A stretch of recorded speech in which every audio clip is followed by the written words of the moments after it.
चलिए स्वागत है आपका हमारे इस नए वीडियो में। यदि आप क्लास 10 के स्टूडेंट हैं और आपको बिहार बोर्ड के किसी भी सब्जेक्ट के नोट्स चाहिए तो आप नीचे कमेंट्स में बता सकते हैं। आज हम फिजिक्स का ये दूसरा क्लास है।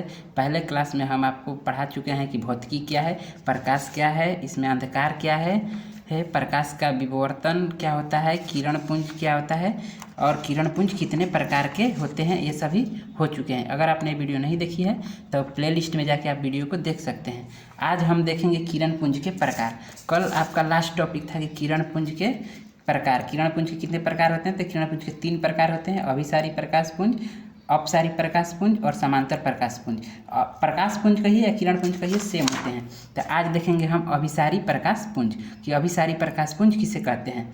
तब प्रकाश स्रोत से निर्गत किरणें, मतलब जब प्रकाश निकलता है तो उससे निकलने वाली किरणें एक ही बिंदु पर अभिसरित यानी कि आती हुई, अभिसरित का मतलब आती हुई, अभिसरित होती है तो ऐसे प्रकाश पुंज को ही अभिसारी प्रकाश पुंज कहते हैं। मतलब ये यहाँ पे एक प्रकाश का स्रोत हो गया, लाइट, यहाँ पे एक बिंदु हो गया और किरणें आ रही हैं, एक ही बिंदु पर आ रही हैं। सब एरो देख सकते हैं किधर जा रहा है, सब एक ही बिंदु पर आ रही है। तो ये आती हुई प्रतीत हो रहा है, यानी अभिसरित हो रहा है एक ही बिंदु पर, तो इसे बोलेंगे अभिसारी प्रकाश पुंज। ये हो गया आपका अभिसारी प्रकाश पुंज। आप वीडियो रोक के स्क्रीनशॉट लेते जाएंगे और नोट्स बनाते जाएंगे अच्छे से एकदम। उसके बाद है दूसरा आपको यहाँ पे अपसारी प्रकाश पुंज। अपसारी प्रकाश पुंज इसे कहेंगे जब प्रकाश स्रोत से निर्गत किरणें जब एक ही बिंदु से और पिछले वाले में था कि एक ही बिंदु से निकलती हुई प्रतीत होती है तो ऐसे प्रकाश पुंज को अपसारी प्रकाश पुंज कहते हैं। इसमें साफ है कि एक ही बिंदु से निकल रहा है। पहले वाले में था कि एक ही बिंदु पर जा रहा है, लेकिन एक बिंदु से निकल रहा है। मतलब ऐसा प्रकाश पुंज जिसमें किरणें एक ही बिंदु से निकलती हुई प्रतीत होती है तो ऐसे प्रकाश पुंज को अपसारी प्रकाश पुंज कहते हैं। एक किरणें निकल रही हैं, गलती से एरो इधर हो गया था तो आप देख लीजिएगा एरो इधर की ओर है, यानी निकल रहा है एरो। फिगर में अच्छे से बना लीजिएगा कि एरो निकल रहा है, इसे अपसारी प्रकाश पुंज कहेंगे। और इसका तीसरा होता है समांतर प्रकाश पुंज, यानी कि समांतर प्रकाश पुंज किसे कहेंगे? तो वैसा प्रकाश पुंज जिसमें सभी किरणें आपस में समांतर हो, मतलब कि समान दूरी पर, जैसे देख सकते हैं आपस में समांतर हो, तो ऐसे किरण पुंज को समांतर किरण पुंज कहते हैं। वीडियो रोक के सभी का नोट्स आप लोगों को बना लेना है। और जिन भी लड़कों का क्लास छूट गया है क्लास में, यहाँ से आप सेम क्लास वाला ही पढ़ाई कर सकते हैं और यहाँ से आप पूरा नोट्स बना सकते हैं। इसके आगे देखेंगे इस प्रकाश पुंज और किरण पुंज खत्म हो गया। बार बार कह रहे हैं किरण पुंज की जगह पे प्रकाश पुंज भी दे सकता है, सेम होता है। उसके बाद अब हम देखेंगे प्रकाश के विचार से माध्यम के प्रकार, मतलब कि माध्यम कितने प्रकार के होते हैं। जैसे दीवार हो गया, वो एक माध्यम हो गया, हवा एक माध्यम हो गया, पानी एक माध्यम हो गया, ऐसे ऐसे कई माध्यम होते हैं। तो अब देखेंगे कि प्रकाश के विचार से माध्यम के प्रकार, classification of medium according to light. प्रकाश के विचार से माध्यम 3 प्रकार के होते हैं। प्रकाश के विचार से माध्यम 3 प्रकार के होते हैं। पहला उसमें हो जाता है पारदर्शी माध्यम जिसके आर पार दिख जाए, वो हो गया पारदर्शी माध्यम। उसके बाद होता है अपारदर्शी माध्यम जिसके आर पार न दिखे, अपारदर्शी माध्यम।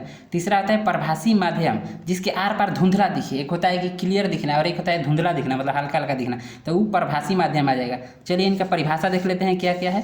पारदर्शी माध्यम पहला है हमारे सामने। पारदर्शी माध्यम जिस माध्यम से प्रकाश की किरण, मतलब ऐसा माध्यम जिससे प्रकाश की किरण पूर्णतः गमन कर जाए, यानी कि पूर्णतः आर पार चली जाए, तो उस माध्यम को पारदर्शी माध्यम कहते हैं। मतलब ऐसा माध्यम जिसके आर पार प्रकाश की किरण चली जाए, प्रकाश की किरण जाएगी तो हम देख भी सकते हैं, मतलब उसे कह सकते हैं कि आर पार देख सके, या जिस माध्यम से प्रकाश की किरण पूर्णतः गमन कर जाती है उस माध्यम को पारदर्शी माध्यम कहते हैं। इसके एग्जाम्पल में हो जाएंगे हवा के आर पार आराम से देख सकते हैं। स्वच्छ सफ़ेद कांच, मतलब शीशा रहेगा सफ़ेद कलर का, उसमें देख सकते हैं। शीशा में मतलब स्वच्छ सफ़ेद कांच, ये ना कि ऐनक वाला में नहीं, ऐनक दर्पण हो जाएगा। दर्पण इसके आगे जस्ट पढ़ना है कि दर्पण क्या होता है, दर्पण के प्रकार, उस सब दर्पण इसी चैप्टर में पढ़ना है। सबके नोट्स आप लोगों को मिल जाएंगे।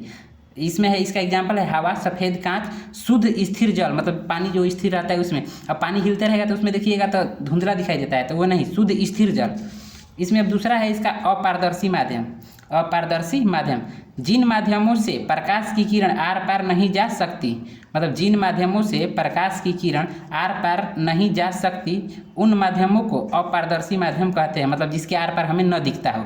एग्जाम्पल के रूप में ईंट, पत्थर, पहाड़, लकड़ी, कुछ भी एग्जाम्पल में, कुछ भी, कुर्सी, बेंच, टेबल, घर द्वार, कुछ भी इसमें एग्जाम्पल हो जाएगा अपारदर्शी, जिसके आर पार न दिखे, तीसरा है प्रभासी माध्यम।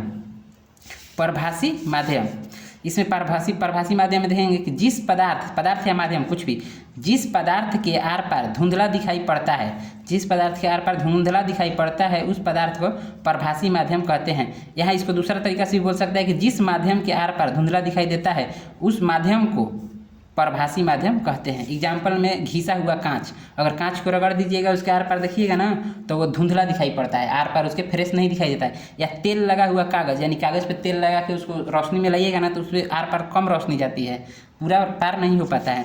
तो ये हुआ आपका ये हुआ प्रकाश के विचार से माध्यम के 3 प्रकार। अगला टॉपिक इसमें है, इसको रोक के वीडियो को आप बैक करके स्क्रीनशॉट ले सकते हैं और सभी का नोट्स तैयार हो जाएगा। इसके आगे टॉपिक है हमारा कि प्रकाश के विचार से पदार्थ का प्रकार। इससे पहले आपको यहाँ पे था कि माध्यम के प्रकार, ये माध्यम के प्रकार था, अब यहाँ पे है पदार्थ का प्रकार, मतलब पदार्थ कितने प्रकार के होते हैं प्रकाश के विचार से, अकॉर्डिंग टू लाइट के अनुसार। ये ना कि पदार्थ तो 3-4 अवस्था अलग होता है, केमिस्ट्री में उसको पढ़ना है। यहाँ है पदार्थ के प्रकाश के विचार से पदार्थ का प्रकार। तो प्रकाश के विचार से पदार्थ 2 प्रकार के होते हैं। प्रकाश के विचार से पदार्थ 2 प्रकार के होते हैं। पहला होता है दीप्त पदार्थ। दीप्त का मतलब कि जलना, ऐसे पदार्थ जिनसे प्रकाश निकलती है उसे दीप्त पदार्थ कहते हैं। और दूसरा हो जाता है अदीप्त पदार्थ। अदीप्त का मतलब जो न जले, दीपक यानी कि दिया समझ रहे हैं ना, उसी से दीप्त। और अदीप्त का मतलब जो न जले उसे अदीप्त पदार्थ कहते हैं। इसको परिभाषा देख लेते हैं अच्छे से। पहला है दीप्त पदार्थ। दीप्त पदार्थ जिन पदार्थों से प्रकाश उत्सर्जित का मतलब निकलना, जिन पदार्थों से प्रकाश उत्सर्जित होता है उसे दीप्त पदार्थ कहते हैं। मतलब जिस पदार्थ से प्रकाश निकलेगा उसे दीप्त पदार्थ कहेंगे। इसका एग्जाम्पल है बल्ब सबके घर में होगा, उससे प्रकाश निकलता है। सूर्य देख ही रहे हैं आकाश में, उससे प्रकाश निकलता है। तारा, जुगनू और भी कई एग्जाम्पल हो सकते हैं। सभी एग्जाम्पल दीप्त, मतलब जिससे प्रकाश निकले वो दीप्त है, जिससे प्रकाश निकले वो दीप्त है। अभी कैमरा के लाइट से प्रकाश निकल रहा है तो ये भी दीप्त पदार्थ है अभी, तो जिससे भी प्रकाश निकले वो दीप्त पदार्थ हो जाएगा। दीप्त पदार्थ 2 प्रकार के होते हैं। जो दीप्त पदार्थ होता है ना 2 प्रकार का होता है। जैसे बॉल हो गया एगो जो हम लोग बनाए हैं, और एगो सूर्य हो गया, सूर्य जो कि भगवान जी बनाए हैं, तो वो अलग हो गया और ये अलग हो गया। वो प्राकृतिक हो गया और ये दीप्त हो गया। तो दीप्त पदार्थ 2, मानव निर्मित हो गया और प्राकृतिक हो गया। तो इसमें दीप्त पदार्थ 2 प्रकार के होते हैं। पहला हो जाता है प्राकृतिक दीप्त पदार्थ और दूसरा हो जाएगा कृत्रिम दीप्त पदार्थ। तो पहले प्राकृतिक दीप्त पदार्थ को देखते हैं। प्राकृतिक प्रदत्त मतलब कि प्राकृतिक द्वारा बने हुए। प्राकृतिक प्रदत्त जिन पदार्थों से प्रकाश स्वयं उत्सर्जित होता है उन्हें प्राकृतिक दीप्त पदार्थ कहते हैं। मतलब कि प्राकृतिक द्वारा निर्मित ऐसे पदार्थ जिनसे प्रकाश स्वयं उत्सर्जित होता हो। इसी को परिभाषा में ऐसे कह सकते हैं, प्राकृतिक प्रदत्त जिन पदार्थों से प्रकाश स्वयं उत्सर्जित होता है उन्हें प्राकृतिक दीप्त पदार्थ कहते हैं। मतलब भगवान जी द्वारा बनाया हुआ ऐसे पदार्थ जिनसे लाइट अपने आप निकलता हो। एग्जाम्पल के रूप में सूर्य देख सकते हैं, तारा, इनसे लाइट अपने आप निकलता है, कोई कुछ नहीं कर सकता है फिर भी इनसे लाइट निकलेगा। ऐसा नहीं कि बॉल है उसको बुता देंगे तो लाइट नहीं निकलेगा, तो मानव निर्मित हो गया। लेकिन ये प्राकृतिक द्वारा बने हुए, मतलब प्राकृतिक द्वारा बने ऐसे पदार्थ जिनसे लाइट निकलता है। तो सूर्य, तारा और जुगनू एक जीव होता है जो रात में चमकता है। रात में आप लोग देखे होंगे कि रात में अपने आप बढ़ता है ये सब। तो ये जुगनू, 3 गो जुगनू हमेशा एग्जाम में पूछता है ऑब्जेक्टिव में कि ये कैसा पदार्थ है, तो प्राकृतिक दीप्त पदार्थ है, कृत्रिम नहीं प्राकृतिक। उसके बाद है मानव निर्मित दीप्त पदार्थ। मानव निर्मित दीप्त पदार्थ, इसका परिभाषा ऐसा, मानव निर्मित दीप्त पदार्थ को एक और नाम बोल सकता है कि कृत्रिम दीप्त पदार्थ। कृत्रिम कहिए या मानव निर्मित कहिए, बात सेम है। इसका परिभाषा है कि मानव निर्मित जिन पदार्थों से प्रकाश उत्सर्जित होता है उसे कृत्रिम दीप्त पदार्थ कहते हैं। इसी का दूसरा नाम मानव निर्मित दीप्त पदार्थ, मतलब मानव द्वारा बनाए गए ऐसे पदार्थ जिनसे लाइट निकले उसे मानव निर्मित दीप्त पदार्थ कहते हैं। एग्जाम्पल के रूप में दीपक, सबके घर में दीपक होगा, मोमबत्ती भी होगा सबके घर में, बल्ब भी होगा, टर्च भी होगा, ये सब हम लोग बनाए हैं। मतलब जो हम लोग बनाए हैं और उससे लाइट निकलना चाहिए उसे मानव निर्मित दीप्त पदार्थ कहते हैं। तो आज के लिए इतना ही। इस सब का आपको नोट्स के लिए इस सब को स्क्रीनशॉट ले लेना है और अच्छे से नोट्स बना लेना है। और क्लास में कोई नहीं कहेगा कि अब मेरा छूटा हुआ है, सब यहाँ से देख लेंगे कि किसका भी जो भी छूटा हो सब लिख लेना है। और मिलेंगे कल अगले वीडियो में, और तब तक के लिए धन्यवाद। और यदि आप लोग नए जुड़े हुए हैं और ऐसे ही नोट्स आप लोगों को चाहिए, नोट्स जल्दी कहीं नहीं मिलता है, और ये पूरे हमारे क्लास का नोट्स है जो कि हम खुद से लिखे हैं। पढ़ाने के बाद, क्लास के बाद का ये नोट्स है, ये सब क्लास में पढ़ाई हो चुका है। आपको जो भी नोट्स चाहिए आप हमारे यूट्यूब से नोट्स को ले सकते हैं, वीडियो देखकर, रिकॉर्डिंग देखकर ये, और स्क्रीनशॉट ले सकते हैं और अच्छे से एक नोट्स बना सकते हैं। मिलेंगे अगले वीडियो में, तब तक के लिए इतना देर देखने के लिए धन्यवाद। और सब्सक्राइब करना न भूलें। पसंद आए तो लाइक करें, न पसंद आए तो डिसलाइक करें। मिलेंगे अगले वीडियो में।